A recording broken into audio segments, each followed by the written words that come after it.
ଆଜି ଶୁଣିବା ଉପନ୍ୟାସ ଶିଳାପଦ୍ମ। ଉପନ୍ୟାସିକା ପ୍ରତିଭା ରାୟ। ଭାଗ 15। ସମୁଦ୍ର ବେଳାର ଛୋଟ ଏକ ଲଞ୍ଜିଂରେ ଦୁଇଟି କୋଠରୀ ଭଡ଼ା ନେଇ ରହିଛନ୍ତି ଦୀନବନ୍ଧୁ। ଗୋଟିକରେ ଦୀନବନ୍ଧୁ, ଚାରୁକଳା ଏବଂ ପ୍ରାଚୀ, ଅନ୍ୟଟିରେ ଚାର୍ଲ୍ସ। ଦିନକ ପରେ ଚାର୍ଲ୍ସ ଫେରିଯିବ ନୀଳାଚଳ ଏକ୍ସପ୍ରେସରେ ଦିଲ୍ଲୀ, ଦିଲ୍ଲୀରୁ ଆମେରିକା। ତାର ଟିକେଟ ହେଇଯାଇଛି। ଲଞ୍ଜିଂରୁ ଫେରି ଦୀନବନ୍ଧୁ ଏବଂ ଚାରୁକଳା ବାହାରି ପଡ଼ିଲେ ବିଭିନ୍ନ ମଠ ଉଦ୍ଦେଶ୍ୟରେ କେହି ମହାତ୍ମା ଆସିଥିଲେ ସାକ୍ଷାତ କରିବେ। ଜଗନ୍ନାଥର ସନ୍ଦେଶ ମିଳିଯାଇପାରେ। ପ୍ରାଚୀପ୍ରଭା ସମ୍ପୂର୍ଣ୍ଣ ନିର୍ବିକାର। ଯେପରି ଜଗନ୍ନାଥଙ୍କର ସନ୍ଦେଶ ମିଳିବା ନ ମିଳିବା ତା ପାଇଁ ଏକ କଥା। ପ୍ରାଚୀପ୍ରଭା ଏବଂ ଚାର୍ଲ୍ସ ଚାଲି ଚାଲି ସମୁଦ୍ର ବେଳାରେ ବାଲି ଉପରେ ବସିଲେ। ସମୁଦ୍ର କୂଳରେ ଆଜି ପ୍ରବଳ ଭିଡ଼। ସେମାନେ କ୍ଳାନ୍ତ ହୋଇଥିଲେ। କୋଳାହଳ ଭିତରେ ସ୍ଥାନଟିଏ ବାଛିନେଲେ। ପ୍ରାଚୀ ଉଦାସ ହେଇ ସମୁଦ୍ରକୁ ଚାହିଁଛି। ଚାର୍ଲ୍ସ ପଚାରିଲା, ତମେ କ'ଣ ବିଶ୍ୱାସ କର ଜଗନ୍ନାଥଙ୍କ ଆକର୍ଷଣ ଦିନେ ନା ଦିନେ ତମର ସ୍ୱାମୀଙ୍କୁ ଟାଣି ଆଣିବ? ପ୍ରାଚୀ ସମୁଦ୍ରରୁ ଆଖି ନ ଫେରାଇ ଉତ୍ତର ଦେଲା, ଆକାଶରେ ମେଘ ଢାଙ୍କିଛି ବୋଲି ସୂର୍ଯ୍ୟଙ୍କୁ ଯେମିତି ଅସ୍ୱୀକାର କରାଯାଇପାରେ ନାହିଁ, ଠିକ୍ ସେମିତି ଈଶ୍ୱରଙ୍କୁ ସ୍ୱଚକ୍ଷୁରେ ନ ଦେଖିଲେ ବି ମୁଁ ଉପଲବ୍ଧି କରିପାରେ, ବିଶ୍ୱାସ କରେ। କିନ୍ତୁ ତମର ଜଗନ୍ନାଥ ଅସମ୍ପୂର୍ଣ୍ଣ, ତମର କୋଣାର୍କ ଭଗ୍ନ। ତେବେ ବି ଜୀବନ ସମ୍ବନ୍ଧରେ ତମେ ଆଶାବାଦୀ ହେଇପାର? ଅସମ୍ପୂର୍ଣ୍ଣତାରେ ସମ୍ପୂର୍ଣ୍ଣତା ହେଉଛି ଭାରତୀୟ ସଂସ୍କୃତିର ବୈଶିଷ୍ଟ୍ୟ। ଯେମିତି ଜଗନ୍ନାଥ ବାହୁ ନଥାଇ ମହାବାହୁ, ବିଖଣ୍ଡିତ ହେଇ ବିଶ୍ୱବ୍ୟାପୀ, ଯେମିତି କୋଣାର୍କ ଭଗ୍ନାବଶେଷରେ ବି ଏତେ ମନୋହର, ପୁଣି ପୂର୍ଣ୍ଣତାରେ ସୌନ୍ଦର୍ଯ୍ୟରେ ବି ଭରପୁର। ଚାର୍ଲ୍ସ ପ୍ରାଚୀ ଓଠରୁ କଥା ଛଡ଼ାଇ ନେଇ କହିଲା, ଯେମିତି ପ୍ରାଚୀପ୍ରଭା ଅପୂର୍ଣ୍ଣ ଜୀବନରେ ବି ପୂର୍ଣ୍ଣତାର ପ୍ରତିମୂର୍ତ୍ତି, ନିରାନନ୍ଦ ଭିତରେ ବି ଚିର ଆନନ୍ଦମୟୀ। ଚାର୍ଲ୍ସ ମୁଗ୍ଧ ଦୃଷ୍ଟିରେ ପ୍ରାଚୀକୁ ଚାହିଁଲା। ପ୍ରାଚୀ ହସି ଦେଇ ପ୍ରଶ୍ନ କଲା, ମୋ ଜୀବନ ଅପୂର୍ଣ୍ଣ ବୋଲି କିଏ କହେ? ଜୀବନର ପୂର୍ଣ୍ଣତା କେଉଁଠି କହିପାରିବ ଚାର୍ଲ୍ସ? ସେ କଥା ଜାଣେନା। ଏଠି ଭାବେ ଜଗନ୍ନାଥ ଜୀବନର ସଂକେତ। ସେ ଅସମ୍ପୂର୍ଣ୍ଣ। ପ୍ରତ୍ୟେକ ମଣିଷର ଜୀବନ ବି କୌଣସି ନା କୌଣସି ଦିଗରୁ ଅସମ୍ପୂର୍ଣ୍ଣ। ମୁଁ ବିସ୍ମିତ ହୁଏ, ଶିଳ୍ପକଳାରେ ଚରମ ସାଫଲ୍ୟ ଲାଭ କରିଥିବା ଦେଶରେ ଜଗନ୍ନାଥଙ୍କର ରୂପକଳ୍ପ ଅସମ୍ପୂର୍ଣ୍ଣ କାହିଁକି? ପ୍ରାଚୀପ୍ରଭା ଗମ୍ଭୀର ସ୍ୱରରେ କହିଲା, ଜଗନ୍ନାଥ ଏ ବିଶ୍ୱର ସ୍ରଷ୍ଟା। ମଣିଷ ହାତଗଢ଼ା ଯେକୌଣସି ରୂପକଳ୍ପ ତାଙ୍କୁ ସମ୍ପୂର୍ଣ୍ଣ ରୂପେ ପ୍ରକାଶ କରିପାରେ ନା। ଯିଏ ନିଜେ ନିଜର ନିର୍ମାତା, ତାଙ୍କୁ ଗଢ଼ିବ କିଏ? ତେଣୁ ଜଗନ୍ନାଥ ଅସମ୍ପୂର୍ଣ୍ଣରେ ପୂର୍ଣ୍ଣତାର ପ୍ରତୀକ, ସୁନ୍ଦର ଭିତରେ ସୁନ୍ଦରତାର ପ୍ରତୀକ, ଅସଫଳତା ଭିତରେ ସଫଳତାର ସଂକେତ, ନୈରାଶ୍ୟ ଭିତରେ ଆଶାର ଜ୍ୟୋତି। ତେଣୁ ମୁଁ ବଞ୍ଚିଛି, ବଞ୍ଚିଛନ୍ତି ଅଗଣିତ ଆର୍ତ ମଣିଷ। ପ୍ରାଚୀ ଦୀର୍ଘଶ୍ୱାସ ତୋଳିଲା। ଚାର୍ଲ୍ସ ଅନ୍ୟମନସ୍କ ଭାବେ କହିଲା, କାଲି ମୁଁ ଫେରିଯିବି ମୋ ଦେଶକୁ। ତା ତ ଜାଣ, ଟିକେଟ ହେଇଛି। ପ୍ରାଚୀ ଅନୁଚ୍ଚ ସ୍ୱରରେ କହିଲା। ଚାର୍ଲ୍ସ କଣ୍ଠ ଚାପି ଚାପି କହିଲା, ମୁଁ ମୋ ଜୀବନର କର୍ମପନ୍ଥା ସ୍ଥିର କରିଛି। ଭାବିଥିଲି ଭାରତ ଭଳି ଦରିଦ୍ର ଦେଶରେ ଦୁଃଖ, ଶୋକ, ହାହାକାର ସୀମା ନାହିଁ। ତେଣୁ ସେହି ଅନାଥ ଅସହାୟମାନଙ୍କ ପାଇଁ କାମ କରିବି ମୋ ବାପାଙ୍କର ଉତ୍ତରଦାୟିତ୍ୱ ଭାବେ। ମାତ୍ର ଏଠି ଆସି ବୁଝିଛି, ମୋ ଦେଶର ଲୋକେମାନେ ବେଶୀ ଦୁଃଖୀ, ବେଶୀ ନିଃସହାୟ, ଭାରି ନିଃସଙ୍ଗ। ଭାରତରୁ ଫେରିଯାଇ ମୁଁ ତାଙ୍କୁ ଜଗନ୍ନାଥ ଧର୍ମ ଓ ଦର୍ଶନ ବଖାଣିବି। ଜଗନ୍ନାଥ ଭାବ ଚେତନା ତାଙ୍କୁ ଏ ବିପତ୍ତିରୁ ଉଦ୍ଧାର କରିବ। ସେମାନେ ବି ନୈରାଶ୍ୟ ଭିତରେ ଆଶାର ସନ୍ଧାନ କରିବେ। ପ୍ରାଚୀପ୍ରଭା ଖୁସି ହେଲା। କହିଲା, ଧନ୍ୟବାଦ ଚାର୍ଲ୍ସ। ଅନ୍ତତଃ ତମେ ଏଥର ଶାନ୍ତି ପାଇବ, ଏତିକି ବିଶ୍ୱାସ ମୋର ହୋଇଛି। ଚାର୍ଲ୍ସ ଆସ୍ତେ କହିଲା, ପ୍ରାଚୀପ୍ରଭା, ଗୋଟାଏ କଥା ପଚାରିବି? କୁହ। ତମର ସ୍ୱାମୀ ଯଦି ଆଉ ନ ଫେରନ୍ତି? ତାହା ହିଁ ତ ମୁଁ ଧରି ନେଇଛି ଚାର୍ଲ୍ସ। ତମେ କ'ଣ କରିବ? ଏଥିରେ ମୋର କିଛି କରିବାର ନାହିଁ।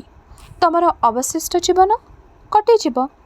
କେମିତି ଜୀବନ କଟିଯାଏ? ତାଙ୍କରି ପ୍ରତୀକ୍ଷାରେ। ତାହା ହିଁ ଧରିନିଅ। ନୂଆ ଜୀବନରେ ତମେ ବିଶ୍ୱାସ କର। ପଛକୁ ଫେରି ଚାହିଁବାରେ ଦୁଃଖ ଥାଇପାରେ, କିନ୍ତୁ ଦୁଃଖ ପାଇବାରେ ବି ଗୋଟାଏ ମୂଲ୍ୟ ଅଛି। ଏଠାରୁ ଫେରିଗଲେ ବି ମୁଁ ପଛକୁ ଫେରି ଚାହିଁବି। ପଛକୁ ଫେରି ଚାହିଁଲେ ତମକୁ ହିଁ ଦେଖିବି, ଆଉ ସାରା ଜୀବନ କଷ୍ଟ ପାଇବି। ପ୍ରାଚୀପ୍ରଭା, ତମର ସ୍ମୃତି ମୋତେ ଦୁଃଖ ଦେବ। ଚାର୍ଲସ ଭାବପ୍ରବଣ ହୋଇଗଲା। କୋମଳ ସହାନୁଭୂତିରେ ପ୍ରାଚୀପ୍ରଭାର ଅନ୍ତର ଦ୍ରବୀଭୂତ ହୋଇଗଲା। ନମ୍ର ମଧୁର ସ୍ୱରରେ ସେ କହିଲା, ଜାଣିନଥିଲି ଚାର୍ଲସ, ଆମର ଏ କେତେ ଦିନର ବନ୍ଧୁତ୍ୱ ତମକୁ ଏତେ କଷ୍ଟ ଦେବ ବୋଲି। ବନ୍ଧୁତ୍ୱ ଆନନ୍ଦ ଦିଏ, ଦୁଃଖ ନୁହେଁ। ତମକୁ କଷ୍ଟ ହେବ ନାହିଁ? କଷ୍ଟ ସହିବାରେ ମୁଁ ଅଭ୍ୟସ୍ତ ହୋଇଗଲିଣି। ଚାର୍ଲସ ପ୍ରାଚୀପ୍ରଭାର ନିକଟକୁ ଘୁଞ୍ଚି ବସିଲା। ଉଷ୍ମ କୋମଳ କଣ୍ଠରେ କହିଲା, ମୁଁ ଆସିଥିଲି ବନ୍ଧୁତା ଖୋଜି। ଯେଉଁ ଦେଶଟି ମୋ ଦେଶଠାରୁ ସବୁଥିରେ ଭିନ୍ନ, ତା ସହିତ ସଦ୍ଭାବ ସ୍ଥାପନ ପାଇଁ। ସେସବୁ ସମ୍ଭବ ହେଇଛି ତମ ପାଇଁ। କିନ୍ତୁ ଏ ସଦ୍ଭାବ ଏବଂ ବନ୍ଧୁତ୍ୱ ଆମ ଭିତରର ସବୁ ପାର୍ଥକ୍ୟକୁ ଦୂର କରିପାରିବ ନାହିଁ। ତଥାପି ଜୀବନକୁ ସୁଖକର କରିବା ପାଇଁ କେଉଁ ବିଷୟରେ ଆମେ ପରସ୍ପର ସହିତ ସହଯୋଗ କରିପାରିବା, ତାକୁ ଆମେ ଚେଷ୍ଟା କଲେ ଖୋଜି ପାଇପାରନ୍ତେ। ପ୍ରାଚୀପ୍ରଭା ଅବୁଝା ଆଖିରେ ଚାର୍ଲସକୁ ଚାହିଁ ରହିଲା। ଚାର୍ଲସ ହସି ହସି କହିଲା, ଆମ ଦେଶରେ ଜଣେ ଯୁବକ ଜଣେ ଯୁବତୀକୁ ପ୍ରଶ୍ନ କରେ, ତମେ ମୋର ପ୍ରଥମା ପତ୍ନୀ ହେବ କି? ପ୍ରାଚୀପ୍ରଭା ହସିଦେଇ ପ୍ରଶ୍ନ କଲା, ଯୁବତୀଟି ମଧ୍ୟ ସେମିତି ପଚାରୁଥିବ, ତମେ ମୋର ପ୍ରଥମ ସ୍ୱାମୀ ହେବ କି? ପଚାରିବା କ'ଣ ଅନୁଚିତ? ଚାର୍ଲସ କହିଲା।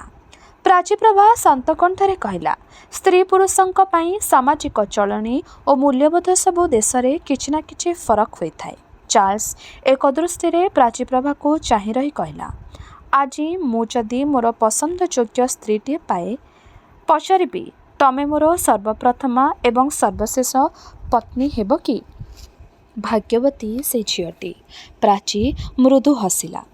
ହୁଏତ ସେ ଝିଅଟି ମୋ ଦେଶରେ ନାହିଁ। ସର୍ବଶେଷ ପତ୍ନୀ ହେବା ପାଇଁ ସର୍ବପ୍ରଥମ ସ୍ୱାମୀ ପାଖରେ ଚୁକ୍ତିବଦ୍ଧ ହେବା ଭଳି ଝିଅ ମୁଁ ପାଇବି କେଉଁଠୁ? ଚାର୍ଲସ ଉଦାସ ହୋଇଗଲା। ପ୍ରାଚୀପ୍ରଭା ଅନ୍ୟମନସ୍କ ହୋଇ ବସି ରହିଲା। ଚାର୍ଲସ ନୀରବ। କାଲି ଏତେବେଳକୁ ସେ ଓଡ଼ିଶାର ସୀମା ପାରି ହୋଇଯିବଣି। ଓଡ଼ିଶା ଏବଂ ତାର ସ୍ମୃତି ଶରଣାତୀତ ରହିବ। ସମୁଦ୍ର ଢେଉରେ କିଛି ଗୋଟାଏ ଭାସି ଭାସି ଯାଉଛି। ପାଟକନାରେ ବନ୍ଧା ପଡ଼ିଆଟି ଫୁଲମାଳ ଗୁଡ଼ା ହୋଇଛି।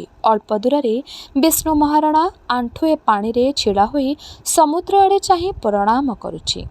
ପ୍ରାଚୀପ୍ରଭା ଉତ୍କଣ୍ଠିତ ସ୍ୱରରେ କହିଲା, ଦେଖ ଚାର୍ଲସ, ପାଣ୍ଡୁଲିପି ସହ ଶିଳ୍ପ ଚନ୍ଦ୍ରିକାକୁ ବିଷ୍ଣୁ ମହାରଣା ସମୁଦ୍ର ଜଳରେ ଭସାଇ ଦେଇଛନ୍ତି। ଚାର୍ଲସ ଦୀର୍ଘଶ୍ୱାସ ତୋଳି କହିଲା, ଏ ଦେଶର ବିଷ୍ଣୁ ମହାରଣା ମାନେ କଳାକୁ ପଣ୍ୟ କରି ବଞ୍ଚନ୍ତି ନାହିଁ। ବିଷ୍ଣୁ ମହାରଣା କଥା ଦେଇଥିଲେ ରଥଯାତ୍ରାରେ ପୁରୀରେ ଦେଖାହେବ ବୋଲି।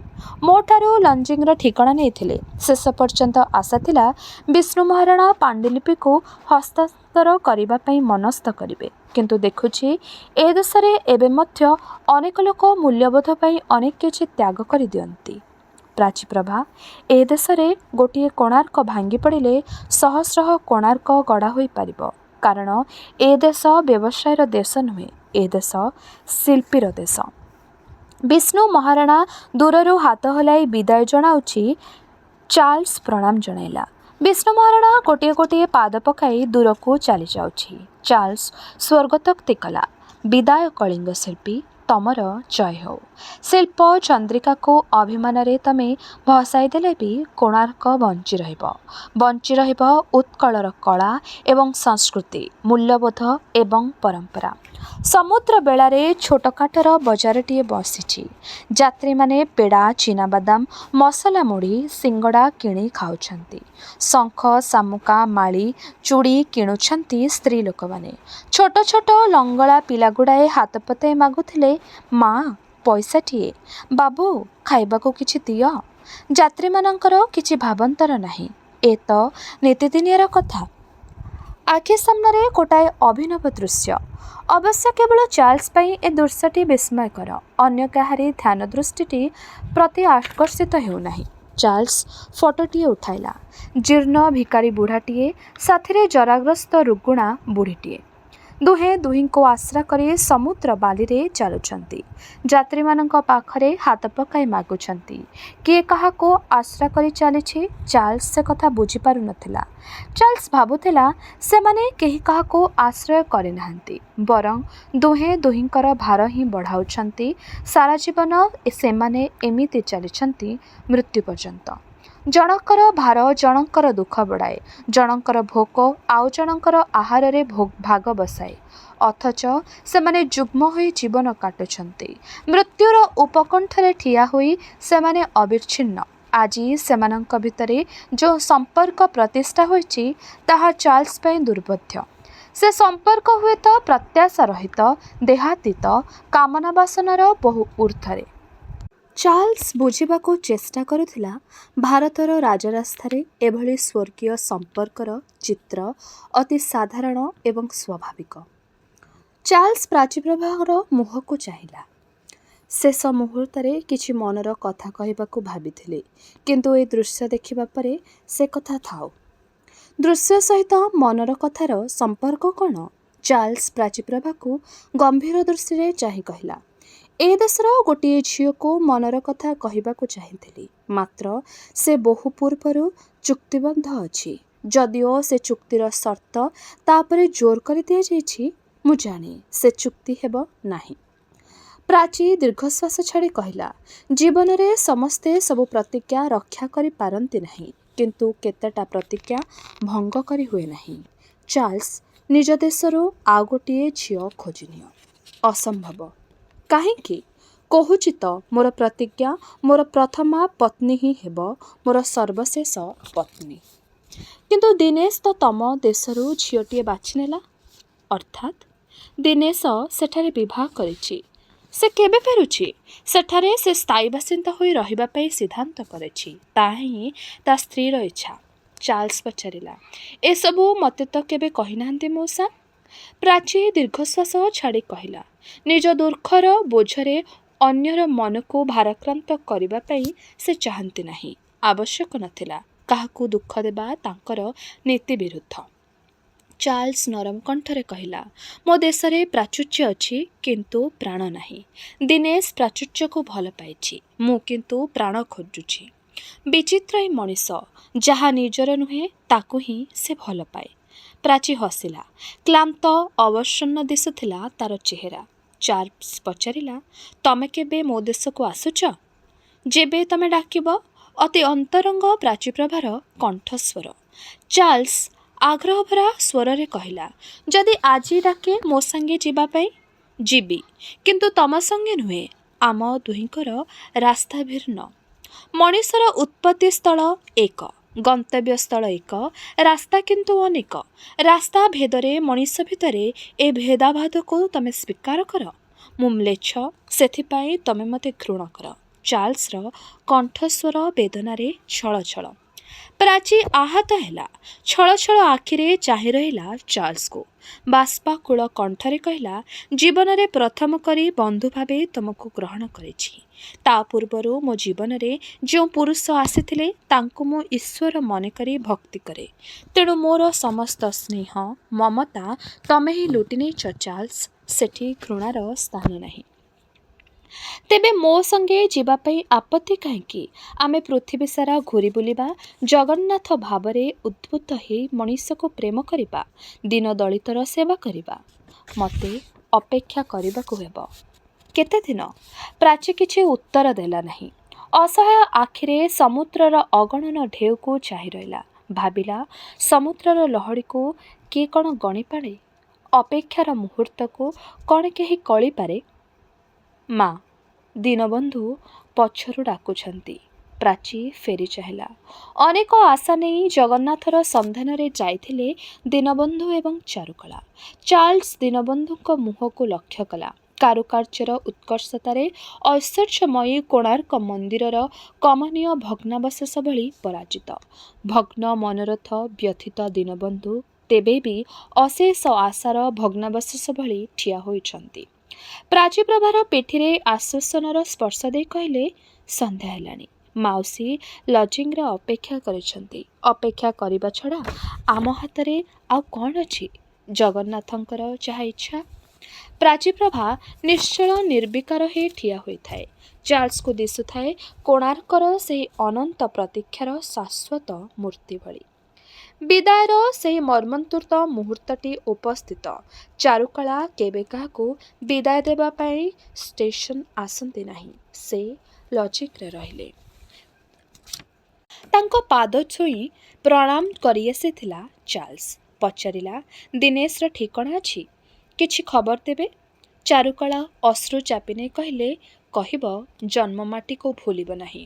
ବର୍ଷକେ ଥରେ ଜଗନ୍ନାଥ ବି ଜନ୍ମମାଟିକୁ ଯାଆନ୍ତି। ଚାରୁକଳା ଚାର୍ଲ୍ସର ମଥା ସାଉଁଳି ଦେଇ କହିଲେ, ସାବଧାନରେ ଯିବ, ପହଞ୍ଚି ଚିଠି ଦେବ। ଚିଠି ନ ପାଇବା ଯାଏ ଛଟପଟ ହେଉଥିବି। ଦୁଇଧାର ଅଶ୍ରୁ ଝରି ପଡ଼ିଲା ଚାରୁକଳାଙ୍କ ଆଖିରୁ। ଚାର୍ଲ୍ସ ମୁଣ୍ଡ ଟୁଙ୍ଗାରି ସମ୍ମତି ଜଣାଇଲା। ଲଜିଂ ଛାଡ଼ି ବାହାରି ଆସିଲା। ବିଦାୟ କଷ୍ଟଦାୟକ ହେବ ସେ ଜାଣିଥିଲା, କିନ୍ତୁ ତାର ପଥର ଆଖିରେ ଯେ ଅଶ୍ରୁ ଆସିଯିବ ସେ କଥା ସେ ଭାବିନଥିଲା। ଟ୍ରେନ୍ ଠିଆ ହେଇଛି। ଦୁଃଖକୁ ଚାପି ରଖିବା ପାଇଁ ଦୀନବନ୍ଧୁ ଦୂରେଇ ଠିଆ ହୋଇଛନ୍ତି। ଚାର୍ଲ୍ସ ମନେ ମନେ କହୁଥାଏ, ଗୁଡ୍ ବାଏ ପ୍ରାଚୀ, ଭଲରେ ଥାଅ। ତମର ସବୁକିଛି ସାହାଯ୍ୟ, ସହାନୁଭୂତି, ଆଦର ଯତ୍ନ ପାଇଁ ଧନ୍ୟବାଦ। ଇଚ୍ଛା ଥିଲା ଆଉ କିଛି ଦିନ ହୁଏତ ସବୁଦିନ ଏମିତି ବନ୍ଧୁ ହୋଇ ତମ ପାଖରେ ରହନ୍ତି। ହୁଏତ ତମେ ବି ଚାହିଁଥିଲ ସେଇ କଥା, କିନ୍ତୁ ତମେ ତ କୋଣାର୍କର କନ୍ୟା, ପାଷାଣୀ। ତମକୁ ରହିଯିବାକୁ ହେଲା। ମୁଁ ଯାଯାବର, ବାସହୀନ। ମୋତେ ଫେରିଯିବାକୁ ହେଉଛି। ତେବେ ଏତିକି ଆମେ ଦୁହେଁ ଆଶା ରଖିବା, ଆମର ପୁଣି ଦେଖା ହେବ ଯେବେ ଯେଉଁଠି ହେଲେ। ହୁଏତ ପ୍ରାଚୀପ୍ରଭା ଭିତରେ ବି ସେଇ ଭାବନା। ଅଥଚ ଦୁହେଁ ନୀରବ। ଭାବନା ଯେଉଁଠି ପରସ୍ପରକୁ ସଂଯୁକ୍ତ କରୁଛି, ଭାଷା ସେଠି ସ୍ଥିର, ନିଃଶବ୍ଦ। ଦୁହିଁଙ୍କ ଭିତରେ ଗୋଟିଏ ଭାବନା ବ୍ୟର୍ଥର ଭଉଁରୀ କଟୁଥିଲା। ଦୁହେଁ ଭାବୁଥିଲେ ହୁଏତ ଏହା ହିଁ ଚିରବିଦାୟ, ହୁଏତ ଆଉ ଦେଖା ହେବ ନାହିଁ। ଏଇ ଭାବନା ଦୁହିଁଙ୍କୁ ଅବ୍ୟକ୍ତ ଯନ୍ତ୍ରଣାରେ ଛଟପଟ କରୁଥିଲା। ଚାର୍ଲ୍ସ ଭାବୁଥିଲା, ପ୍ରାଚୀ କ'ଣ ଜାଣେ ଯେ ଏତିକି ଦିନର ଏକତ୍ର ରହଣି ଚାର୍ଲ୍ସ ଜୀବନର ସବୁଠାରୁ ସୁଖକର ସମୟ ଥିଲା ବୋଲି? କିଛି ଗୋଟାଏ କହିବା ପାଇଁ ହେବ। ନୀରବତା ଅସହ୍ୟ ବୋଧ ହେଉଛି। ଚାର୍ଲ୍ସ କହିଲା, ପ୍ରାଚୀ, ସବୁ ଦେଶର ଜୀବନଧାରାରେ ପୂର୍ବର ମୂଲ୍ୟବୋଧ ହ୍ରାସ ପାଇଛି। ଚିତ୍ରୋତ୍ପଳା, ଧର୍ମାନନ୍ଦଙ୍କର କରୁଣ ଉପାଖ୍ୟାନ ସତ୍ତ୍ୱେ ବି ଭାରତ ଭାରତ ହିଁ ଅଛି। ସେଠି ଅଛନ୍ତି ଦୀନବନ୍ଧୁ, ଚାରୁକଳା, ବିଷ୍ଣୁ ମହାରଣା, କୁଶଭଦ୍ରା, ପ୍ରାଚୀପ୍ରଭା, କୋଣାର୍କ ଏବଂ ସର୍ବୋପରି ମାନବ ଧର୍ମର ପ୍ରତୀକ ମୈତ୍ରୀଦେବ ଜଗନ୍ନାଥ। ଚନ୍ଦ୍ରଭାଗାଠାରୁ ପ୍ରାଚୀପ୍ରଭା ଯାଏ ଦୂରତ୍ୱ ଖୁବ୍ ବେଶୀ ନୁହେଁ। ଯିଏ ଚନ୍ଦ୍ରଭାଗା ସେଇ ପ୍ରାଚୀପ୍ରଭା, କୁଶଭଦ୍ରା, ଚିତ୍ରୋତ୍ପଳା। ସମସ୍ତେ ଗୋଟିଏ ନଦୀର ଭିନ୍ନ ଭିନ୍ନ ନାମ। ସମସ୍ତେ ମୋର ସ୍ମରଣରେ ରହିବେ, ପୂଜା ପାଇବେ। ସେମାନଙ୍କୁ ଭଲ ପାଏ ବୋଲି ମୁଁ ଭାରତକୁ ଭଲ ପାଏ, ଭାରତର ସବୁକିଛିକୁ ଭଲ ପାଏ। ଧନ୍ୟବାଦ ଚାର୍ଲି, ଧନ୍ୟବାଦ, ପ୍ରାଚୀପ୍ରଭା ବାଷ୍ପବୋଳ କଣ୍ଠରେ କହିଲା। ଟ୍ରେନ୍ର ଶେଷ ଘଣ୍ଟି ବାଜି ସାରିଥିଲା। ଚାର୍ଲ୍ସ ଟ୍ରେନ୍ରେ ଉଠିବା ପୂର୍ବରୁ ଦୁଃଖଭରା କଣ୍ଠରେ କହିଲା, ମୁଁ ଜାଣେ ପ୍ରାଚୀ, ବିଦାୟ ଖୁବ୍ ଦୁଃଖଦାୟକ। ମୁଁ ପୁନର୍ବାର ଆସିବି, ନିଶ୍ଚୟ ଆସିବି। ତମର ଏ ସାନ୍ତ୍ୱନା ପାଇଁ ଧନ୍ୟବାଦ ଚାର୍ଲି। ତମର ଯାତ୍ରା ସୁଖକର ହେଉ, ଜୀବନ ଶୁଭଙ୍କର ହେଉ। ପ୍ରାଚୀପ୍ରଭାର ଆଖିକୋଣରେ ଦୁଇ ବିନ୍ଦୁ ଅଶ୍ରୁ ଢଳ ଢଳ ହେଉଥାଏ। କେତୋଟି ମୁହୂର୍ତ୍ତ ପାଇଁ ଦୁହେଁ ଦୁହିଁଙ୍କ ସାମ୍ନାରେ ସ୍ତବ୍ଧ ହୋଇ ଠିଆ ହେଲେ। ହୃଦୟ ଯେଉଁଠି ଖଣ୍ଡ ବିଖଣ୍ଡ, ଭାଷା ସେଠି ସ୍ଥିର।